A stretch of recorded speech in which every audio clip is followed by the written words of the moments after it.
আসসালামু আলাইকুম। এটিএন বাংলার গ্রামগঞ্জের খবরে সবাইকে স্বাগত জানাচ্ছি। আমি মারিয়া চৌধুরী। শুরুতেই বিআরবি কেবল সংবাদ শিরোনাম। কুয়েটে শিক্ষক লাঞ্ছিতার ঘটনায় দোষীদের বিচার না হওয়ায় প্রশাসনিক দায়িত্ব পালন থেকে বিরত থাকার ঘোষণা শিক্ষকদের। দ্রুত শিক্ষা কার্যক্রম চালুর দাবি শিক্ষার্থীদের। সততা ও জবাবদিহিতা নিশ্চিত করার মাধ্যমে দেশ থেকে দুর্নীতি নির্মূল করা সম্ভব বলেন দুদক চেয়ারম্যান।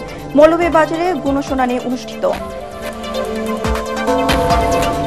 শেরপুরে বন্যার আশঙ্কা থেকে স্থানীয় প্রশাসনের মাইকিং। পাকা ও আধা পাকা ধান দ্রুত কাটার অনুরোধ। কালবৈশাখীতে লন্ডভন্ড মেহেরপুর ও জামালপুরের বিভিন্ন অঞ্চল। বরগুনায় নদীগুলোতে নিষিদ্ধ জাল দিয়ে অবাধে চলছে মাছ শিকার। ব্যাহত হচ্ছে বংশবিস্তার। কার্যকর পদক্ষেপ নেওয়ার দাবি এলাকাবাসী। এবং নির্মাণে 2 বছরও চালু হয়নি কুমিল্লার ময়নামতি স্টেশন। অযত্ন অবহেলায় চুরি হচ্ছে যন্ত্রাংশ। দ্রুত পদক্ষেপ নেওয়ার দাবি। শুনছিলেন বিআরবি কেবল সংবাদ শিরোনাম। এবার জানিয়ে দেব বিস্তৃত সংবাদ। খুলনা প্রকৌশল ও প্রযুক্তি বিশ্ববিদ্যালয় কুয়েটে সংঘর্ষ ও শিক্ষক লাঞ্ছিতের ঘটনায় দোষীদের বিচার কার্যক্রম শেষ না হওয়ায় সকাল প্রকার প্রশাসনিক দায়িত্ব পালন থেকে বিরত থাকার ঘোষণা দিয়েছেন শিক্ষক সমিতির নেতৃবৃন্দ। দুপুরে প্রশাসনিক ভবনে সভাকক্ষে শিক্ষক সমিতির সাধারণ সভার শেষে এক প্রেস ব্রিফিংয়ে এ কথা জানান তারা।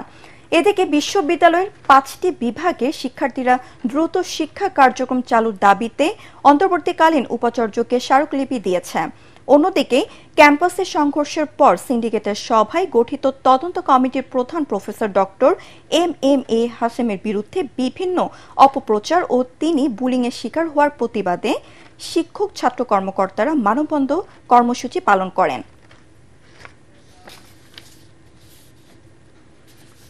সরকারি কর্মকর্তা সহ সবার মাঝে সততা, জবাবদিহিতা ও মূল্যবোধ বৃদ্ধির মাধ্যমে দেশ থেকে দুর্নীতি নির্মূল করা সম্ভব বলে জানিয়েছেন দুদকের চেয়ারম্যান ডক্টর মোহাম্মদ আব্দুল মোমেন। মৌলভীবাজারে দুদকের 175তম গুণশুনানিতে তিনি এ কথা বলেন।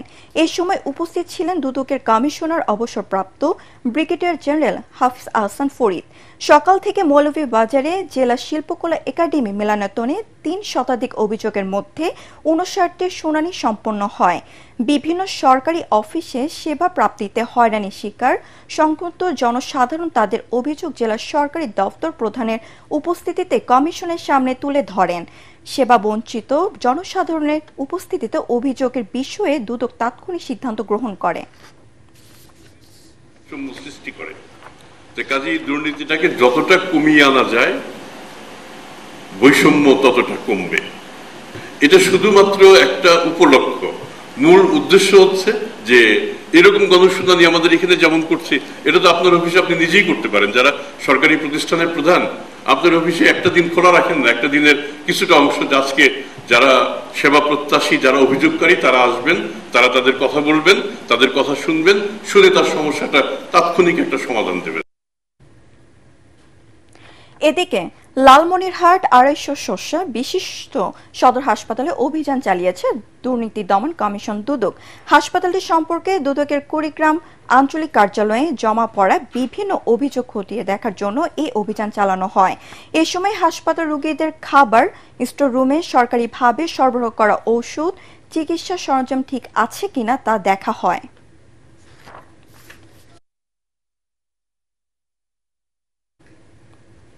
গণতন্ত্রে উত্তরণ এবং ভোটের অধিকার ফিরে পেতে জুলাই আন্দোলনে ছাত্র জনতার এত প্রাণ গেল, সেই ভোট আয়োজনে এত গড়িমসি কেন? এ নিয়ে প্রশ্ন তুলেছেন বিএনপির সিনিয়র যুগ্ম মহাসচিব রুহুল কবির রিজভী। তিনি বলেন, কবে সংস্কার শেষ হবে আর কবে নির্বাচনে তফসিল ঘোষণা করা হবে জনগণ তা জানতে চায়।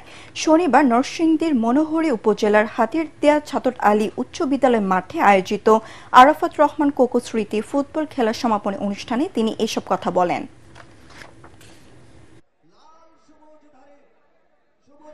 যে ভোটের জন্য এত রক্তদান, যে ভোটের জন্য ক্রস ফায়ারে অনেক নেতা কর্মী জীবন দিয়েছে, অদৃশ্য হয়েছে, সেই ভোট তো আমরা এখনো পেলাম না। আমরা সেই আবার সুষ্ঠু নির্বাচন আমরা তো পেলাম না। এইটার জন্যই তো এত লড়াই, এত সংগ্রাম।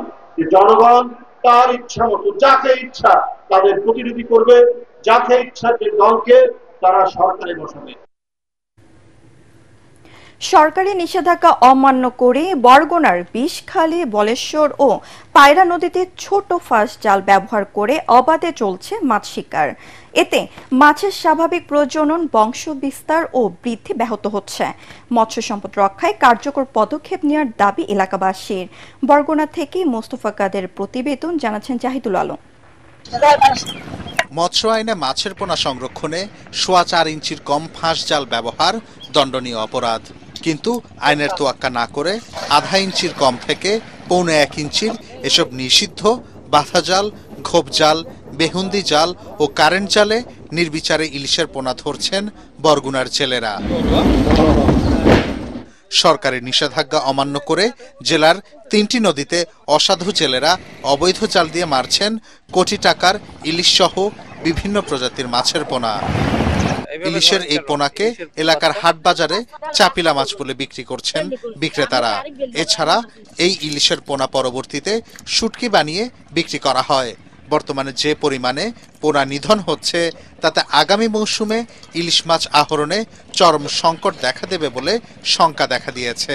কারেন্ট জাল, বেন্দি জাল, গলা জাল, এই যে মাছগুলো ছোট ছোট মাছগুলো যে মাঝিয়ে ফেলায়, আমরা 65 দিন বাদে আমরা ধমকি পাবলিক আমতলি, তালতলি, তারপরে সহিনা, নিদ্রা, পাথরঘাটায় তারা অবৈধভাবে ঝাটকা মাছ ধরতেছে। জাইলারা তো যে লকডাউনে অনেক জাইলারা বসে রয়েছে, কেউ কারেন্ট জাল দিয়ে মাছ ধরতেছে, তো এই অবরোধের লাভ হয়েছে কি? ছোট পোনা মাছ যারা মারে কারেন্ট জালে, যারা শিকার করে, আসলে তাদেরকে আইনত ব্যবস্থা নেওয়া উচিত। তবে মৎস্য সম্পদ রক্ষায় কার্যকর পদক্ষেপ নেয়ার আশ্বাস দিয়েছেন জেলা মৎস্য কর্মকর্তা। যে তথ্যগুলো দিলেন এটা আমার অজানা, আমি আজকেই ব্যবস্থা নেব এবং আমাদের এখানে আইনের বাইরে কোনো কাজ করার সুযোগ নেই। মাছের প্রজনন বৃদ্ধি ও মৎস্য সম্পদ রক্ষায় প্রশাসনের নজরদারির মাধ্যমে নিষিদ্ধ জাল বন্ধ করার দাবি স্থানীয়দের। Bureau report, ATN Bangla. Sherpur জেলার বিভিন্ন অঞ্চলে বন্যার আশঙ্কা রয়েছে বলে স্থানীয় প্রশাসনের পক্ষ থেকে মাইকিং করে জনসাধারণকে সতর্ক করা হয়েছে। অতি বর্ষণ ও উজান থেকে নেমে আসা পাহাড়ি ঢলের পানিতে এই অঞ্চলের বন্যার আশঙ্কা দেখা দিয়েছে। এই অবস্থায় মাঠে থাকা পাকা ও আধা পাকা ধান দ্রুত কাটার জন্য বিশেষভাবে অনুরোধ করা হয়। শনিবার রাত থেকে শেরপুরের সীমান্তবর্তী শ্রীপ্রথী, নালিতাবাড়ি ও ঝিনাইগাতি উপজেলা প্রশাসন বিভিন্ন ইউনিয়নে বন্যার আশঙ্কা এই মাইকিং করা হয়। মাত্র আধা ঘন্টায় কালবৈশাখী তাণ্ডবে তছনছ হয়ে গেছে মেহেরপুরের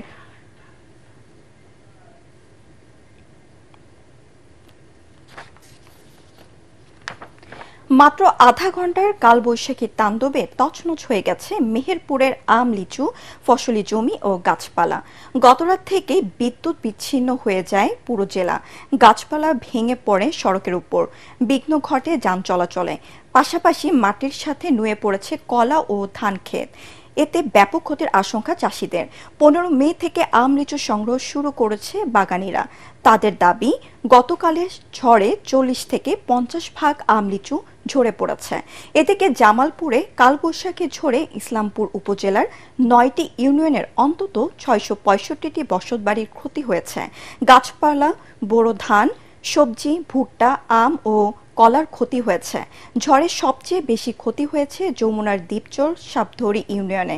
এখনকার 19টি গ্রামে 2 শতাধিক ঘরবাড়ি লণ্ডভণ্ড হয়েছে। ক্ষতিগ্রস্ত পরিবারের অনেকেই খোলা আকাশের নিচে বাস করছেন।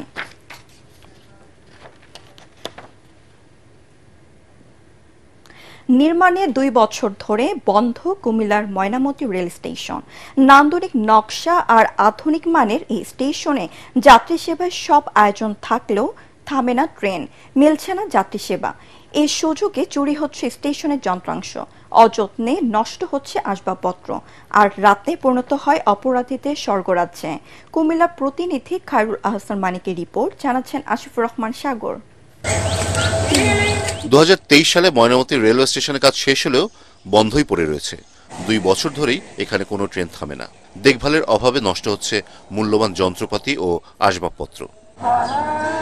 স্টেশনের প্ল্যাটফর্মে চলছে ধান মাড়াইয়ের কাজ। স্থানীয়দের কাছে হয়ে উঠেছে বিনোদন কেন্দ্র।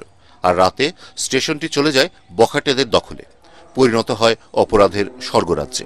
এখানে যদি ট্রেন থামতো তাহলে অনেক মানুষের বিভিন্ন সুবিধা হইতো, এখানে সবাই আসতে পারতো বা যাতায়াতটা খুব ভালোই হইতো। এখানে ট্রেন থামলে দেখা যাচ্ছে আশেপাশের মানুষ এদিকে দাঁড়াতে পারে না, অনেক দূর যাইতে হয়, এখানকার মানুষরা কিন্তু এখানেই দাঁড়াতে পারতো। এটা বন্ধ থাকার কারণে এটার অলরেডি লাখ লাখ টাকার অনেক যন্ত্রাংশ অলরেডি চুরি হয়ে গেছে।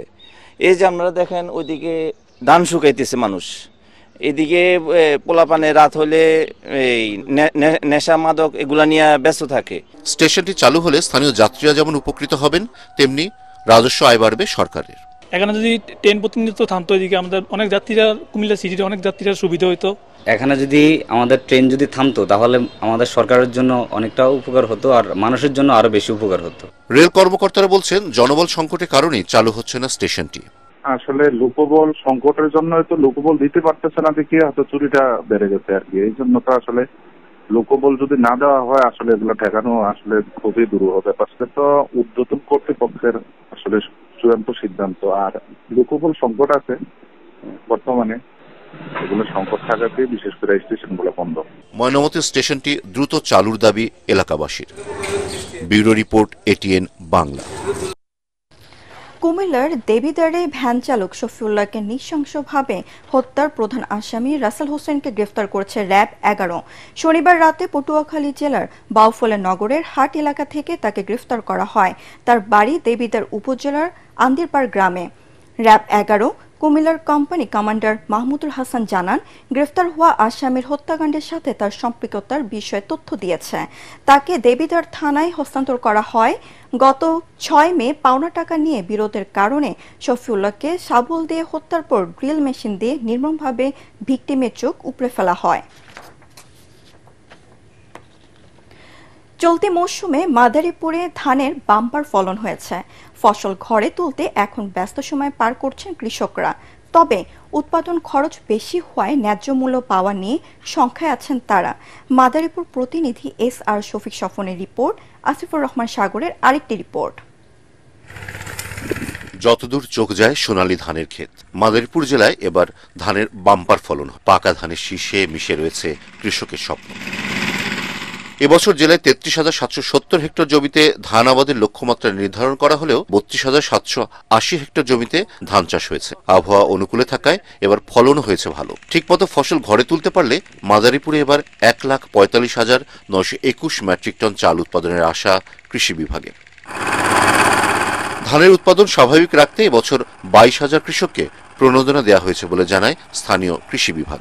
10,000 কৃষককে 2 কেজি করে উচ্চ ফলনশীল ধান বীজ, আর 12,000 কৃষককে 5 কেজি করে বোরো ধান বীজ, 10 কেজি ডিএপি ও 10 কেজি এমওপি সার দেওয়া হয়। এ মৌসুমে সার, বীজ, কীটনাশক ও ডিজেল সহ সবকিছু সহজে মিলেও দাম বেশি হয়, উৎপাদন খরচ বেড়েছে বলে জানিয়েছেন কৃষকরা। ফলন দেখে খুশি তারা। ধান এখানে ভালো হয়, কিন্তু এখানে চুন সারের দাম যদি একটু কম হয়, কীটনাশকের দাম যদি একটু কম হয়, তাহলে আমাদের অনেকটা সুবিধা হয়। যে খরচ করে যে লাগাইছি খরচের টাকা আমার আসবে না, লোকসান দেবে আমার। কৃষি অফিসে গেছি, আর আইয়া দেখে নাই আমার ধানের ফলন এবার লস। আর ধানের দাম যদি না বাড়ে তাহলে কৃষকেও লাভজনক হইতে পারবো না। স্থানীয় কৃষি বিভাগ বলছে, উচ্চ ফলনশীল ধান চাষ করায় ফলন ভালো। তবে অতিরিক্ত দাবদাহে ধানের শীষ নষ্ট হলেও তাতে ক্ষতি হয়নি কৃষকের। বড় ধান যেটা মাঠে ছিল সেটা কৃষকরা আসলে কাটতে শুরু করেছে এবং বলা যায় যে এখন অব্দি আমাদের প্রায় 80% প্রায় 80% জমির ধান কিন্তু কাটা হয়ে গেছে এবং আমাদের যে লক্ষ্যমাত্রা ছিল সেই লক্ষ্যমাত্রা আমরা মনে হয় এবার অর্জিত হয়েছে যথাযথভাবেই। ভালো ফলনের পরে ধানের ন্যায্য দামের প্রতীক্ষায় মাদারীপুরের কৃষকরা। Bureau report, ATN Bangla. নারায়ণগঞ্জে জুলাই অভ্যুত্থানের যোদ্ধা সাংবাদিক জিসানের বিরুদ্ধে হয়রানিমূলক মামলা প্রত্যাহার ও তার নিঃশর্ত মুক্তির দাবিতে মানববন্ধন অনুষ্ঠিত হয়েছে। নারায়ণগঞ্জের সাংবাদিক বৃন্দের ব্যানারে শহরের চাষাড়া কেন্দ্রীয় শহীদ মিনারে মানববন্ধনটি অনুষ্ঠিত হয়। এই সময় বক্তারা বলেন, জুলাই অভ্যুত্থানের আগে যেভাবে সাংবাদিকদের বিরুদ্ধে গায়েবী মিথ্যা মামলা দেওয়া হতো এখনো সেভাবেই মিথ্যা মামলা দিয়ে হয়রানি করা হচ্ছে। আগামীতে কোনো সাংবাদিকদের বিরুদ্ধে যদি মিথ্যা মামলা হয় তাহলে প্রশাসনের সংবাদ বর্জন সহ থানা ও এসপি অফিস ঘেরাওয়ের মতো কঠোর কর্মসূচি নেওয়া হবে বলে জানান তারা। এদিকে নোয়াখালীর স্থানীয় দৈনিক সফল বার্তা পত্রিকায় প্রকাশক ও সম্পাদক অধ্যাপক লিয়াকত আলী খানের বিরুদ্ধে সংবাদ প্রকাশের কারণে মিথ্যা ও বানোয়াট চাঁদাবাজির মামলার প্রতিবাদে মানববন্ধন কর্মসূচি পালন করেছে জেলার সাংবাদিকরা। আগামী 10 দিনের মধ্যে মিথ্যা মামলা প্রত্যাহার এবং বন্ধ পত্রিকার অফিস খুলে দেওয়ার দাবিতে জেলা বিএনপির সদস্য আব্দুল মোতালেব আপেলের বিরুদ্ধে এই সময় প্রতিবাদ সভা করেন তারা। যশোরের আদনিন সখিনা মেডিকেল কলেজ হাসপাতালে অনুষ্ঠিত হয়ে গেল বর্জ্য ব্যবস্থাপনা বিষয়ক ওরিয়েন্টেশন। আদনিন ওয়েলফেয়ার সেন্টার এবং যুক্তরাজ্য ভিত্তিক উন্নয়ন সংস্থা সাইট সেভার যৌথভাবে এর আয়োজন করে। এতে প্রধান অতিথি ছিলেন Jessore civil surgeon doctor Masud Rana. এই সময় বক্তারা বলেন, রোগীদের জীবাণু প্রতিরোধে হাসপাতালে বর্জ্য ব্যবস্থাপনা খুবই গুরুত্বপূর্ণ বিষয়।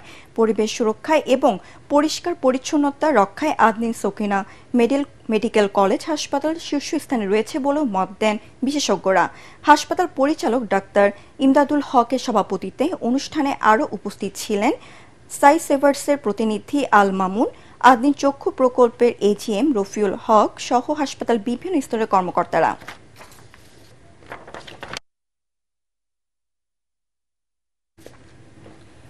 গ্রিন শাওয়ার ক্লিন শাওয়ার প্রতিপাদ্য সামনে রেখে শাওয়ারকে নিরাপদ বাসযোগ্য করতে স্থানীয় প্রশাসন, রাজনৈতিক নেতৃবৃন্দ ও সুশীল সমাজের সাথে মতবিনিময় সভা অনুষ্ঠিত হয়েছে। সাভার পৌরসভার শিমুলতলায় সাভার নাগরিক কমিটি ও নাগরিক ফোরামের যৌথ আয়োজনে এই সভা অনুষ্ঠিত হয়। এতে উপস্থিত ছিলেন বিএনপির কেন্দ্রীয় কমিটির সহ পরিবার কল্যাণ বিষয়ক সম্পাদক ডাক্তার দেওয়ান মোহাম্মদ সালাউদ্দিন বাবু, উপজেলা বিএনপির সাবেক সভাপতি জামাল উদ্দিন সরকার, সাবেক সচিব আব্দুল বাকি, উপজেলা নির্বাহী অফিসার আবু বকর সরকার।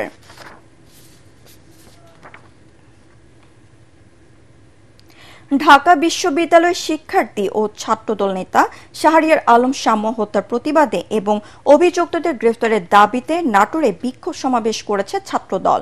কেন্দ্রীয় কর্মসূচি অনুযায়ী দুপুরে নাটোর নবাব সিরাজউদ্দৌলা সরকারি কলেজ ছাত্রদলের উদ্যোগে ক্যাম্পাসে বিক্ষোভ মিছিল হয়। পরে কলেজ চত্বরে অনুষ্ঠিত প্রতিবাদ সভায় জেলা ছাত্রদল সভাপতি কামরুল ইসলাম, সাধারণ সম্পাদক মারুফ ইসলাম সৃজন সহ কলেজ ছাত্র দলের নেতৃবৃন্দ বক্তব্য রাখেন। বক্তারা অবিলম্বে শাম্য হত্যাকারীদের গ্রেফতারের দাবি জানান।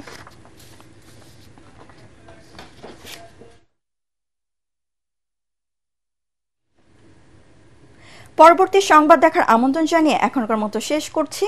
এটিএন বাংলা সংবাদ ইউটিউবে দেখতে ব্রাউজ করুন youtube/ATN বাংলা নিউজ। ধন্যবাদ সবাইকে।